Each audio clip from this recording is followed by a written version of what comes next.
आज हम एक बहुत ही दिलचस्प और अहम टॉपिक पर बात करने वाले हैं।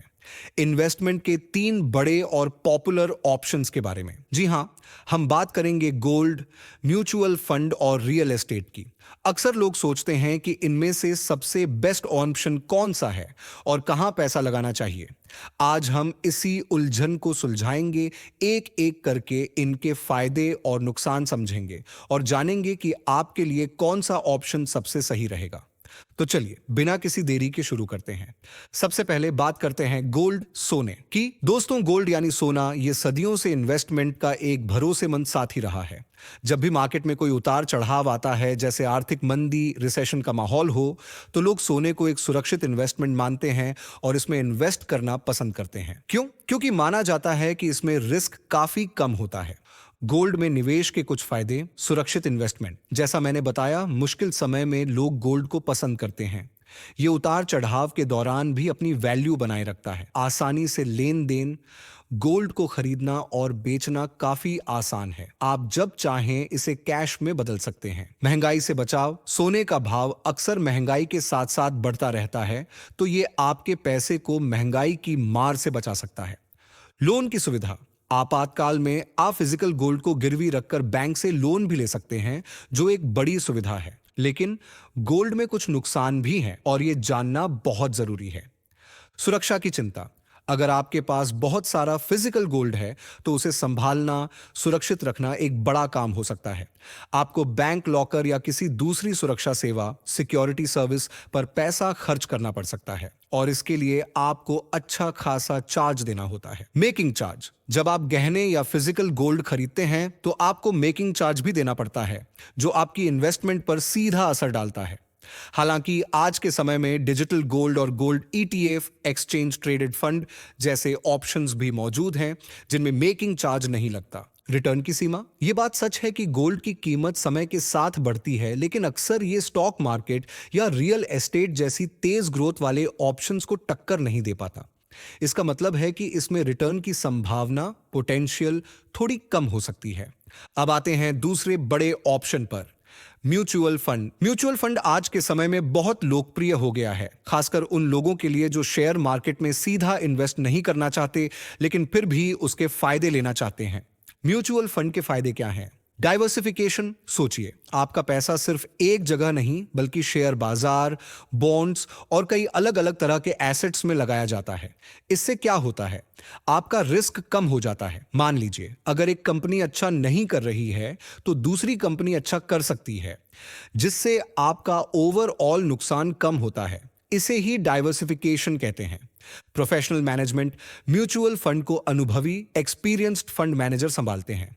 ये लोग मार्केट की रिसर्च करते हैं, स्टॉक्स चुनते हैं और आपके पैसे को मैनेज करते हैं। बेहतर रिटर्न की संभावना।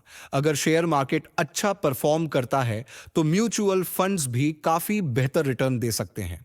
आसान एग्जिट। जरूरत पड़ने पर आप म्यूचुअल फंड को आसानी से बेच सकते हैं और अपना पैसा वापस निकाल सकते हैं। एसआईपी की सुविधा।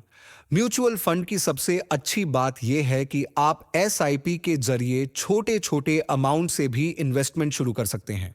आप हर महीने 100 रुपए, 200 रुपए, 500 रुपए, 1000 रुपए या उससे ज्यादा भी इन्वेस्ट कर सकते हैं। ये उन लोगों के लिए बहुत अच्छा है जो एक साथ बड़ा पैसा इन्वेस्ट नहीं कर सकते। महंगाई को मात देने की क्षमता। म्यूचुअल फंड के पिछले रिकॉर्ड्स बताते हैं कि इनमें महंगाई को हराने, बीट करने की क्षमता होती है। लॉन्ग टर्म में यहां से मोटा पैसा बनाया जा सकता है, खासकर कंपाउंडिंग के जादू से। लेकिन म्यूचुअल फंड में भी कुछ बातें हैं जो आपको जाननी चाहिए। रिटर्न की कोई गारंटी नहीं। यह सबसे अहम बात है दोस्तों। म्यूचुअल फंड स्कीम में रिटर्न की कोई गारंटी नहीं होती। मान लीजिए, आपने आज एक कंपनी के शेयर खरीदे और सोचा कि अगले महीने ये 2 गुने हो जाएंगे, लेकिन ऐसा नहीं भी हो सकता। शेयर मार्केट कभी ऊपर जाता है तो कभी नीचे आता है। इसी तरह म्यूचुअल फंड्स भी मार्केट के उतार चढ़ाव पर निर्भर करते हैं। अगर मार्केट में गिरावट आती है, तो आपको नुकसान भी हो सकता है। धैर्य की जरूरत। अच्छे रिटर्न के लिए आपको लंबे समय तक इन्वेस्टेड रहने की सलाह दी जाती है। यहां धैर्य रखना बहुत जरूरी है, तभी आपको कंपाउंडिंग का पूरा बेनिफिट मिल पाएगा। एक्सपेंस रेशियो, म्यूचुअल फंड को मैनेज करने के लिए फंड मैनेजर आपसे एक छोटी सी फीस लेते हैं, जिसे हम एक्सपेंस रेशियो कहते हैं। यह आपके रिटर्न को थोड़ा कम कर सकता है। कई प्रकार म्यूचुअल फंड कई तरह के होते हैं, जैसे large cap, mid cap, small cap और फ्लेक्सी कैप। सही फंड चुनना थोड़ा मुश्किल हो सकता है, जिसके लिए रिसर्च या एक्सपर्ट की सलाह की जरूरत होती है। गोल्ड और म्यूचुअल फंड आपके लिए कौन सा बेहतर है? दोस्तों, गोल्ड और म्यूचुअल फंड दोनों के अपने अपने फायदे और नुकसान हैं। कौन सा आपके लिए सही है, ये आपके फाइनेंशियल गोल, टाइम पीरियड, कितने समय के लिए इन्वेस्ट करना चाहते हैं और रिस्क लेने की क्षमता, रिस्क कैपेसिटी पर निर्भर करता है। अगर आप कम रिस्क लेना चाहते हैं और आपका मुख्य मकसद महंगाई से अपने पैसे को बचाना है, तो गोल्ड एक अच्छा ऑप्शन हो सकता है। लेकिन अगर आप थोड़े ज्यादा रिटर्न के लिए लॉन्ग टर्म तक इन्वेस्ट कर सकते हैं और थोड़ा रिस्क भी ले सकते हैं, तो म्यूचुअल फंड एक बेहतर विकल्प है। और हां, समझदार निवेशक दोनों में थोड़ा थोड़ा निवेश करके अपने पोर्टफोलियो को डाइवर्सिफाई करते हैं। इससे आपका कुल रिस्क कम हो जाता है। अब बात करते हैं तीसरे और बहुत बड़े ऑप्शन की, रियल एस्टेट। रियल एस्टेट यानी जमीन या प्रॉपर्टी में इन्वेस्टमेंट, ये भी एक बहुत पुराना और भरोसेमंद तरीका माना जाता है। रियल एस्टेट के फायदे क्या हैं? प्रॉपर्टी की कीमत में बढ़ोतरी। समय के साथ प्रॉपर्टी की कीमत अक्सर बढ़ती रहती है, जिससे आपको निवेश पर अच्छा रिटर्न मिल सकता है।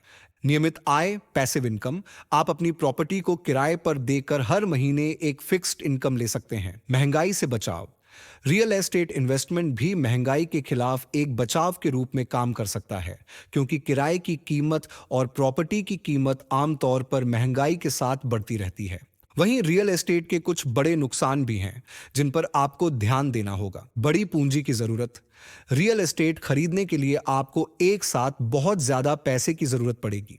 ये 10 लाख, 20 लाख, 30 लाख या 50 लाख रुपए भी हो सकते हैं, जो कई लोगों के पास नहीं होते। बेचने में मुश्किल, रियल एस्टेट को जल्दी से बेचना थोड़ा मुश्किल हो सकता है। कई बार सही ग्राहक ढूंढने में या सही दाम मिलने में समय लग जाता है। ये शेयर या गोल्ड जैसा नहीं है जिसे आप एक क्लिक पर बेच सकें। बाजार का उतार चढ़ाव, रियल एस्टेट मार्केट में भी उतार चढ़ाव आ सकते हैं। मान लीजिए आपने आज एक प्रॉपर्टी खरीदी और कुछ साल बाद उस इलाके में कोई बड़ा प्रोजेक्ट रद्द हो गया, तो आपकी प्रॉपर्टी की कीमत में गिरावट आ सकती है। बिल्कुल जैसे अगर किसी गांव से अचानक लोगों का पलायन शुरू हो जाए, तो वहां की जमीन सस्ती हो जाती है। ये एक बड़ा रिस्क है। मैनेजमेंट और खर्च, अगर आप अपनी प्रॉपर्टी को खुद मैनेज करते हैं, तो इसमें आपका बहुत समय और मेहनत लग सकती है। अतिरिक्त लागत, रियल एस्टेट को खरीदने और बेचने के लिए आपको ट्रांजैक्शन फी, प्रॉपर्टी टैक्स और कई अन्य लागतों का भुगतान भी करना पड़ता है, जो आपके कुल खर्च को बढ़ा देते हैं। तो गोल्ड, म्यूचुअल फंड या रियल एस्टेट कौन सा सबसे अच्छा है? चलिए तीनों की थोड़ी तुलना करते हैं। गोल्ड में निवेश करते हैं तो आपको एक साथ बड़े पैसों की जरूरत पड़ सकती है अगर फिजिकल गोल्ड खरीदें, और उसे घर में रखने पर चोरी का डर भी रहता है। हालांकि डिजिटल गोल्ड और गोल्ड ईटीएफ जैसी सुविधाएं अब उपलब्ध हैं, जो इस समस्या को दूर करती हैं। गोल्ड से आपको सालाना 8 से 10% तक का रिटर्न देखने को मिल सकता है। ये उन लोगों के लिए अच्छा है जिनकी प्राथमिकता सेफ्टी है। म्यूचुअल फंड की बात करें तो यहां आपको सालाना 12 से 15% तक का रिटर्न देखने को मिल सकता है, जो अक्सर गोल्ड से ज्यादा होता है। लेकिन याद रहे, इसमें रिस्क भी बहुत ज्यादा होता है। अगर आप थोड़ा रिस्क लेने की क्षमता रखते हैं, तो म्यूचुअल फंड आपके लिए बेस्ट है, जो आपको लंबे समय में आपके पैसों को कई गुना कंपाउंड करता रहेगा। वहीं रियल एस्टेट में आपको एक साथ 10 लाख, 20 लाख, 30 लाख या 50 लाख रुपए जैसी बड़ी रकम की जरूरत पड़ सकती है, क्योंकि जमीन के दाम अभी के समय में काफी ज्यादा हो चुके हैं। और जिस तरह से आबादी, पॉपुलेशन बढ़ रही है, जमीन के दाम उतनी ही तेजी से आगे बढ़ते जा रहे हैं। अगर आपके पास ज्यादा पैसा है तो आप जमीन खरीद कर रख सकते हैं। इसमें आपको 8 से लेकर 12% तक का रिटर्न मिलता है, जो म्यूचुअल फंड के रिटर्न से थोड़ा कम हो सकता है। अगर आप थोड़ा थोड़ा पैसा बचाकर निवेश करना चाहते हैं तो म्यूचुअल फंड आपके लिए बेस्ट ऑप्शन हो सकता है। वहीं अगर आप गोल्ड में इन्वेस्ट करना चाहते हैं तो डिजिटल गोल्ड या गोल्ड ईटीएफ में भी आप थोड़ा थोड़ा पैसा बचाकर इन्वेस्ट कर सकते हैं, जिसके लिए आपको डीमेट अकाउंट की जरूरत पड़ेगी। दोस्तों, मुझे उम्मीद है कि इस वीडियो से आपको गोल्ड, म्यूचुअल फंड और रियल एस्टेट के बारे में एक अच्छी और स्पष्ट जानकारी मिल गई होगी। अगर आपको रियल एस्टेट में इन्वेस्ट करने का प्लान बना रहे हैं तो कमेंट में REI जरूर लिखें। अगर आप गोल्ड में इन्वेस्ट करने का प्लान बना रहे हैं तो GI कमेंट करें। और वहीं अगर आप म्यूचुअल फंड में इन्वेस्ट करने का प्लान बना रहे हैं तो MFI कमेंट करें। अगर आपको यह वीडियो अच्छी लगी हो तो इसे लाइक करना बिल्कुल मत भूलिएगा और हमारे चैनल AK विथ ऑनलाइन को सब्सक्राइब कीजिएगा, क्योंकि दोस्तों, वीडियो बनाने में बहुत ज्यादा मेहनत लगती है। ये वीडियो सिर्फ एजुकेशनल और इंफॉर्मेशनल पर्पस के लिए है। इसमें दी गई कोई भी जानकारी किसी तरह की पर्सनल, फाइनेंशियल या इन्वेस्टमेंट एडवाइस नहीं है। म्यूचुअल फंड्स और इन्वेस्टमेंट्स मार्केट रिस्क के अंडर आते हैं। पास्ट रिटर्न्स फ्यूचर परफॉर्मेंस की गारंटी नहीं देते। कोई भी इन्वेस्टमेंट डिसीजन लेने से पहले अपने फाइनेंशियल गोल्स, रिस्क कैपेसिटी और जरूरतों को समझते हुए एक सेबी रजिस्टर्ड फाइनेंशियल एडवाइजर से सलाह जरूर लें। इन्वेस्टमेंट का हर फैसला आपके अपने रिस्क और रेस्पॉन्सिबिलिटी पर निर्भर करता है। याद रहे, हम सेबी रजिस्टर्ड फाइनेंशियल एडवाइजर नहीं हैं और आपके किसी भी फायदे या नुकसान के लिए हम या हमारा चैनल जिम्मेदार नहीं होगा। अपनी समझदारी से काम करें।